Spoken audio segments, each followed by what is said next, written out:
Break के बाद आपका एक बार फिर खैर मकदम है। हम बातचीत कर रहे हैं कि मसले कश्मीर को किस तरह से हल किया जाए और किस तरह से हिंदुस्तान पाकिस्तान कुछ ऐसी कवायद करे कि मसला कश्मीर जो है वो हल हो सके। हमेशा बातचीत होती है। यहां पे हम जब बातचीत कर रहे थे तो कांग्रेस के तर्जुमान और आरएसएस के सिंपथाइजर संगीत रागी साहब, यासीन मलिक साहब, इन दोनों ने अपनी बातचीत रखी। लेकिन हमारे साथ स्टूडियो में मौजूद हैं सीनियर सहाफी अजय कुमार साहब और जमात इस्लामी हिंद और वेलफेयर पार्टी से ताल्लुक रखने वाले कासिम रसूल इलियास साहब। पहले हम कासिम रसूल इलियास साहब से जानते हैं कि उनका मौकफ क्या है, फिर संगीत साहब आपको बताता हूं। देखिए फैसल साहब, बात यह है कि इंडिया पाकिस्तान जो है इनके दरमियान रिश्ते बेहतर होना चाहिए। इस देश की भी जरूरत है और पाकिस्तान की भी जरूरत है। देखिए आपको मालूम होना चाहिए कि हमारे रिश्ते की खटाई की वजह से 3 बड़ी जंगें हम लड़ चुके हैं जी। और हमारा जो डिफेंस का जो बजट है वो रोज बढ़ रहा है और अच्छा खासा जीडीपी का हम इसमें अमाउंट डाल रहे हैं जी। पिछले साल का आप देखिए 12% जीडीपी हमने बढ़ा दिया डिफेंस का बजट इस साल में जी। तो ये चीज। अच्छा, दूसरी बात ये कि देखिए आप मालूम होना चाहिए आपको कि सियाचिन ग्लेशियर को मेंटेन जो हम करते हैं हर साल हम जो है 2200 करोड़ रुपये जो है सियाचिन ग्लेशियर बिल्कुल उसको डिमिलिटराइज करते हैं तो दोनों तरफ का बन जाए। बिल्कुल कारगिल के ऊपर भी जो हम मेंटेन करते हैं तो ये नहीं आपको मालूम होना चाहिए सियाचिन पर एक आदमी अगर नॉर्मल हालात में भी जंग ना हो एक आदमी हर दूसरे दिन मर जाता है वहां पे, वहां की जो व्यवस्था है हालात है।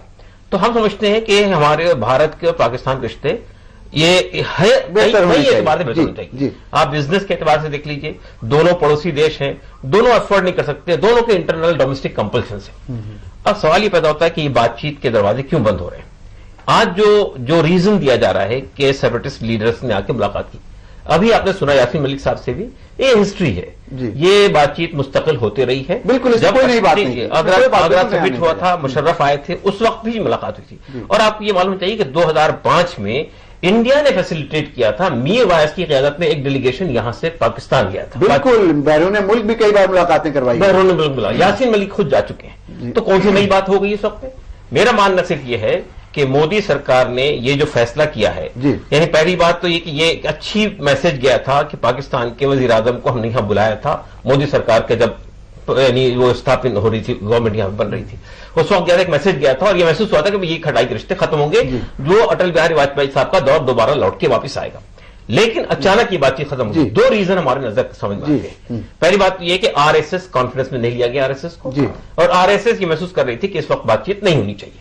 दूसरी बात यह कि यानी महाराष्ट्र में और हरियाणा में इलेक्शन होने जा रहे हैं। इस वक्त मोदी सरकार एक टफ मैसेज देकर इलेक्शन में जाने की कोशिश कर रही है। तो मेरा ख्याल से ये यानी आपको लगता है कि अभी जो रोका गया है, ये जो सेक्रेटरी लेवल टॉप को स्टॉप किया गया है, एक वो कहीं ना कहीं सियासी है, सियासी भी है और तैयारी नहीं। देखिए यहाँ के बाज बड़े ऊंचे दर्जे के डिप्लोमेट्स ने ये कहा है गवर्नमेंट ऑफ इंडिया प्रिपेयर्ड नहीं थी सेक्रेटरी लेवल टॉप के लिए। चलिए आपके पास वापस आएंगे। अजय कुमार से जानना चाहते हैं। अजय जी, आपने ये बात सुनी, जाहिर सी बात है संगीत रागी भी कुछ कहना चाह रहे हैं, लेकिन आपके से पहले जानने कि ये जो बात हो रही है हर जगह से ये बात कहीं ना कहीं आ रही है कि शायद प्रेशर के अंदर तहत नरेंद्र मोदी को रिट्रैक्ट करना पड़ा और ये जो सेक्रेटरी लेवल टॉक है इसको विड्रॉ किया गया, इसको होल्ड किया गया।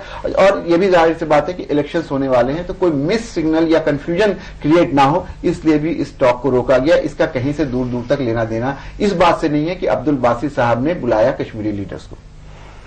देखिए फैसल साहब, मैंने सारे यहाँ पे जो भी हमारे गेस्ट हैं उनकी बात मैंने सुनी, और जहां तक भारत पाकिस्तान और कश्मीर का मसला है, आज का जो मानचित्र है और नरेंद्र मोदी जी ने जो देश को सपना दिखाया है प्रगति का, सबका साथ सबका विकास, तो मैं एक ही बात बड़ी संजीदगी से कहना चाहता हूं कि भारत के इर्द गिर्द जब तक शांति नहीं होगी, उसके पड़ोसी भी डेवलपमेंट के एजेंडे पे नहीं आएंगे, तो भारत एकाकी में तरक्की नहीं कर सकता है। तो मसला सिर्फ पाकिस्तान का नहीं है, आपको अपने रिश्ते श्रीलंका से भी ठीक करने पड़ेंगे, भूटान से भी ठीक करने पड़ेंगे, नेपाल से भी इसकी कोशिश कर रहे हैं। लेकिन फिर उसी कोशिश में आप पाकिस्तान को काटकर नहीं चल सकते। ये तो कहां काट रहे हैं, उन्होंने तो बुलाया था पाकिस्तान के प्राइम मिनिस्टर को। अब बुलाया, अब यही बात थी। अब इस बात को आप समझिए कि आप बहुत सही कह रहे हैं कि उन्होंने बुलाया, तो बुलाना तो पड़ेगा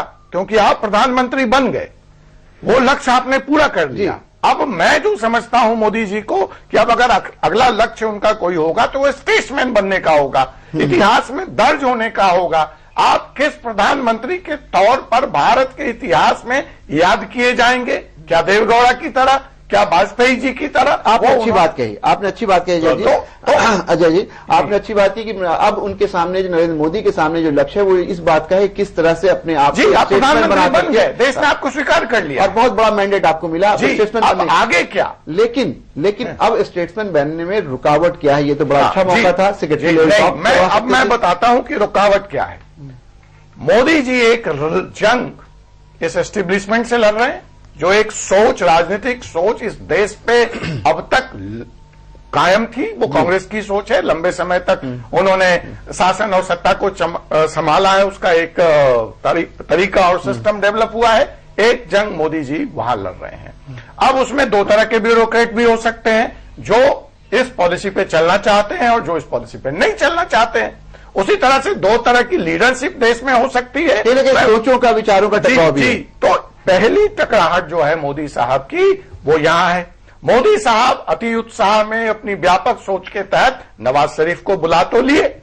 अब सवाल यह उठता है, उसी तरह से नवाज शरीफ साहब के पास कोई विकल्प नहीं था कि अगर वो बिरयानी खाने यहां ना आते तो अपनी जनता को क्या जवाब देते।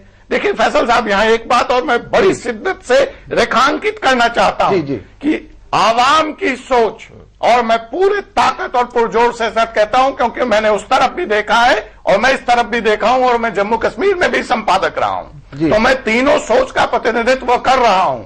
इस देश की आवाम शांति चाहती है, समझौता चाहती है, खुला बॉर्डर चाहती है, वीजा फ्री रिजीम चाहती है। इस देश के ब्यूरोक्रेट और उस देश के, आपने एक अहम बात उठाई। यासीन मलिक के पास चलते हैं। यासीन साहब, अजय कुमार यहाँ पे कह रहे हैं कश्मीर में भी काफी समय रह चुके हैं, पाकिस्तान के कई टीवी चैनल्स के साथ इनके रिश्ते रहे हैं, और सीनियर सहाफी ये कह रहे हैं कि आवाम दोनों तरफ की चाहती है visa free regime, open border और शांति कहीं ना कहीं। लेकिन क्या ये मुमकिन है, जिस तरह से रोज हम ये सुनते हैं कि सीज फायर वायलेशन हो रहा है, रोज आरएसपुरा सेक्टर हो या कोई और इलाका हो, रोज पाकिस्तान की तरफ से गोलीबारी होती है, और रोज कहीं ना कहीं जो इंतहा पसंद लोग हैं वो उस तरफ से इधर आते हैं। तो ऐसी सूरत हाल में कहीं ना कहीं आप लोगों का ये रोल होता है कि आप इन सारी चीजों को रोकने की कोशिश करें, इस पर काबू करने की कोशिश करें। कैसे ये मुमकिन है कि गोलीबारी और बातचीत साथ साथ हो? यासीन मलिक।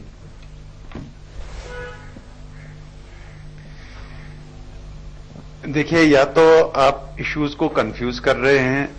ये जो आप कॉन्फिडेंस बिल्डिंग मेजर्स की बात करते हैं, कॉन्फिडेंस बिल्डिंग मेजर्स तब तय हो जाते हैं जब आप जो मसला है, जो बेसिकली पीस और स्टेबिलिटी के दरमियान सबसे बड़ी रुकावट है, वो है कश्मीर का मसला। जी, कश्मीर के मसले पे जब तक हल नहीं होता है, आप कहते हैं मुझे कि मैं जी जो इसके सबसर्वेंट इश्यूज हैं, जो ऑफशूट्स हैं, मैं जी ऑफशूट्स पे कॉन्फिडेंस बिल्डिंग मेजर्स करूंगा, लेकिन जो इश्यू हैं वो मैं उसी तरह रखूंगा। और बातचीत जो है 47 से लेकर आज तक गई है और अभी तक बातचीत के इंस्टीट्यूशन ने डिलीवर नहीं कर पाया, और उस वजह से कश्मीर के लोगों में हिंदुस्तान का जो बातचीत का तर्ज अमल है कि हिंदुस्तान के कश्मीर के लोगों को इस पे अब एतबार ही उठ चुका है कि हिंदुस्तान कभी डिलीवर कर सकता है, क्योंकि हिंदुस्तान सिर्फ बातचीत टाइम पास के लिए कर रहा है, वो मसले कश्मीर को हल नहीं करना चाहता है। इसलिए जब आप कश्मीर में देख रहे हैं, कश्मीरी भी आपको ये सवाल, कश्मीर को आप अलग नहीं ट्रीट कर सकते। नंबर एक, यदि आपने इतनी है तो आप भारत का वीजा लेकर आप क्या जा रहे हैं? आप चुनाव लड़िए और गवर्नर बनिए कश्मीर में। राजीव त्यागी साहब, संगीत त्यागी साहब, यासीन मलिक को बोल लेने दीजिए, फिर आप लोग अपनी अपनी बात एक कर बोलिएगा। जी यासीन साहब। नहीं, मेरा एक ही सवाल है कि यदि आपको लगता है कि ये हिंदुस्तान का हिस्सा नहीं है, तो आप अपने उस भारत के भी जो पासपोर्ट है आप उसे सरेंडर क्यों नहीं कर देते और जाकर के पाकिस्तान में चले जाइए? कश्मीर पर सिर्फ यासीन साहब बोल लेने दीजिए, घाटी के लोगों का ही हक नहीं है। फिर आपके पास आ रहा है यासीन साहब। पूरे देश पे, पूरे देश के लोगों का हक है। एक एक करके बोलिए, बोलिए। देखिए अब उन्होंने पासपोर्ट का मसला उठाया। जी, जब हिंदुस्तान की तहरीक आजादी चल रही थी, महात्मा गांधी, पंडित जवाहरलाल नेहरू जी, उनके सबके पास ब्रिटिश पासपोर्ट थे। और वो कश्मीर हिंदुस्तान की तहरीक आजादी चला रहे हैं। तो आप ये स्वतंत्रता सेनानियों को टेररिस्टों से तुलना मत स्वतंत्र कीजिए। संग्राम था देश का और हम ब्रिटिशर्स के गुलाम थे, इसमें से ब्रिटिशर पासपोर्ट था, लेकिन आप गुलाम नहीं है।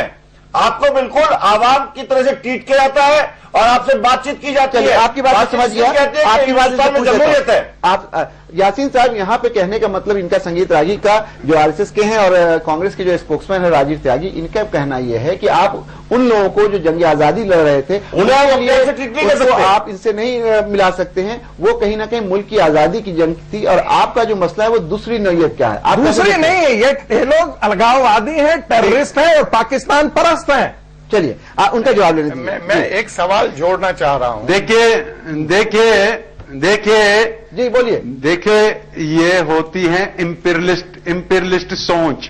तब ब्रिटिश गवर्नमेंट भी यही कहती थी महात्मा गांधी जी को, पंडित जवाहरलाल नेहरू को या सुभाष चंद्र बोस, वो उनके लिए टेररिस्ट थे, लेकिन वो दुनिया के लिए फ्रीडम टेररिस्ट नहीं कह रहे, इसलिए हम आरएसएस के लिए हम आपको इतना कह रहे हैं यासीन मलिक साहब, देखिए, अगर आपका देश के आइन पे भरोसा नहीं है, देश के संविधान पे भरोसा नहीं है, तो आप मुल्क छोड़ दीजिए। या तो मुझे छोड़ दीजिए। चलिए इनको बोलने दीजिए, फिर आप बोलिएगा। जी देखिए, तुलना जो है जवाहरलाल नेहरू से, महात्मा गांधी से, सुभाष चंद्र बोस से नहीं कर सकते, भगत सिंह से अपनी तुलना नहीं कर सकते, अशफाक उल्ला से अपनी तुलना नहीं कर सकते, रफी अहमद की अपनी तुलना नहीं कर सकते। जो घाटी के अलगाववादी पाकिस्तान के पैसे लेकर के और चाइना से पैसे लेकर के भारत के अंदर आतंक सजाते हैं, आप अपने को उस कैटेगरी में आप देखिए, उस आईने में अपने आप को देखिए। और शायद जितना भी पहले बैठा होगा मेरी बात से सहमत होगा, आप देश की स्वतंत्रता कराने वाले जितने भी क्रांतिकारी थे, चाहे वो हिंदू थे, मुस्लिम थे, सिख थे, ईसाई थे, चलिए आप अपनी तुलना नहीं कर सकते। नहीं, आप देखिए ये ऐसे बहस तो नहीं हो सकती है। एक एक करके बोलिए, पहले यासीन साहब बोल ले, फिर आप उनकी बात का जवाब दीजिए, फिर मैं उनसे पूछ लूंगा। जी आप अपनी बात खत्म कीजिए जल्दी। देखिए, जो आप समस्या का समाधान बताइए। करते हैं जी इंसानियत। आपसे एक सवाल जानना चाह रहा हूं मैं। देखिए, ये यासीन साहब आपसे एक चीज जानना चाह रहा हूं। देखिए, ये इंसानियत के क्या हल देखिए, है? मैं एक बोलिए। देखिए, मौजूदा सूरज हाल में बात सिर्फ ये है कि आज हिंदुस्तान में आरएसएस की हुकूमत है और आरएसएस का ये फैसला है कि हमें हिंदुस्तान में कॉमन सिविल कोड नाफिज करना है, राम मंदिर बनाना है और कश्मीर को फुली इंटीग्रेट करना है।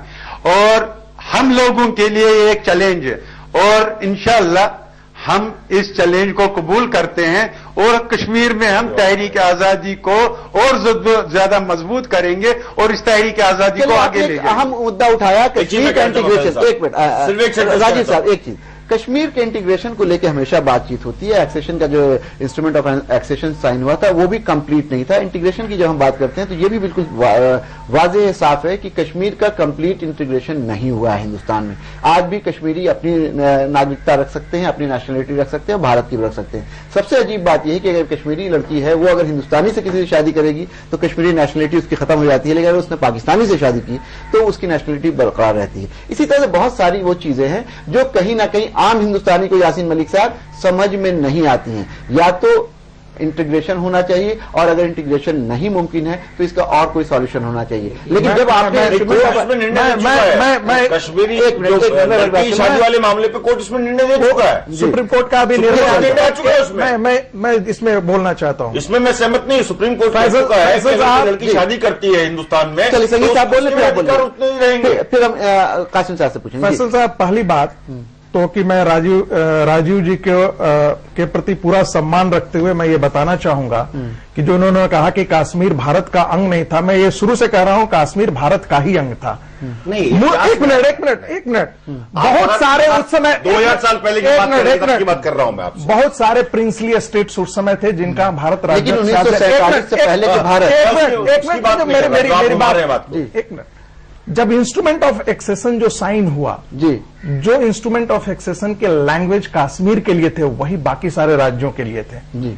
इसलिए यह कहना, एक मिनट, लेकिन एक कंडीशन, आप मेरी बात तो पहले पूरी कर लेने दीजिए जी। सो ये कहना कि भारत में कश्मीर का पूर्ण विलय नहीं हुआ है यह अपने आप में गलत है। भारत का उसके साथ भारत में कश्मीर का पूर्ण विलय हो चुका है। भारत की संसद ने यह पास कर दिया है, यह भी पास कर चुका है कि जो कश्मीर जो पाकिस्तान अधिकृत कश्मीर है, मेरा यदि आपसे बात छोटा होगी सा तो उस सवाल पे होगी। संगीत राजी, आपकी बात का जवाब आप मुझे एक बात का जवाब दीजिए। अगर हिंदुस्तान में इंटीग्रेशन हो चुका है कश्मीर का कंप्लीट, तो ये बताइए हिंदुस्तान के सारे कानून कश्मीर में क्यों नहीं लागू होंगे? हाँ, चूंकि 300 धारा 370 जिसे है ना, जो वही मेरी बात आप कर लें। 300 धारा 370 को ही ये शुरू से ही जी आरएसएस और भारतीय जनता पार्टी, भारतीय जनसंघ और जितने भी राष्ट्रवादी ताकतें हैं शुरू से ये कह रहे हैं कि 370 जो भारत और कश्मीर के बीच में जो थोड़ी बहुत बची हुई है उसको खत्म करने के लिए उसका कांग्रेस सरकार ने क्यों नहीं चाहा? नेहरू जी ने कहा था कि ये घिसते घिस जाएगा, 10 साल में ये घिस जाएगा। धीरे धीरे ऐसी बहुत सारी उस धाराएं के बहुत सारे उपबंध ऐसे थे जिनको बाद में जो 19 आपने बहुत अहम मुद्दा उठाया कश्मीर का, आर्टिकल 370 वक्त हो गया एक ब्रेक का। ब्रेक के बाद वापस आएंगे तो राजीव त्यागी साहब कुछ कहना चाह रहे हैं आर्टिकल 370 पे, फिर अजय कुमार और कासिम रसूल इलियास से बात करेंगे और फाइनली फिर पूछेंगे यासीन मलिक साहब से कि इंटीग्रेशन को लेकर के वो क्या कहते हैं। लेते हैं एक ब्रेक।